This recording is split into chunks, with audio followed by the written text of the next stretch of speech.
Hello everyone, welcome to another mini vlog. More নতুন এটি ভিডিঅ'লে সকলোকে স্বাগতম জনাইছো। আজি আমাৰ ঘৰলৈ আলহী আহিছিল। আলহী মানে আমাৰ মাহী দূৰৰ পৰা আহিছে। মাহীনো কি কম, তাকে গাহৰি মাংস অকমান দেতা আনিলে। ইয়াৰ গাহৰি মাংসৰ লগত আজি কোমোৰা অলপ জালুকীয়া জোল অকমান বনাম। আপোনালোকে কোনে কোনে খাই পাইছে কমেন্ট কৰিব দেই। আজি যদি খাই নাপায় বনাব। মই আৰু সিম্পলকৈ বনাইছো, মই ইমান ভালদৰে বনাব নাজানো, যদি আৰু ট্ৰাই কৰিছো বনাবলৈ।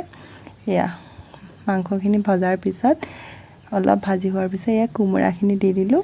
কোমোৰাখিনি দিয়াৰ পিছত অলপ পানী দিব সিজিবৰ কাৰণে। তাৰপিছত আমাৰ ৰেডি হৈ গ'ল এয়া জালুকীয়া জোলকণ।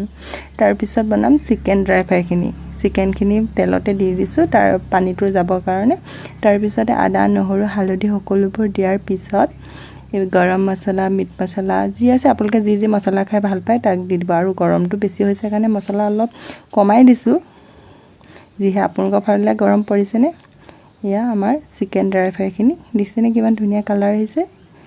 কেতিয়াবা এনেদৰে খায়ো ভাল লাগে আৰু খাই চাব ভাল পাব। আৰু আমি সকলোৱে এয়া ভাত সকলোৱে একেলগে এসাঁজ খালোঁ। এয়া দিছেনে আমাৰ এইখন ফাইনেল থালিখন।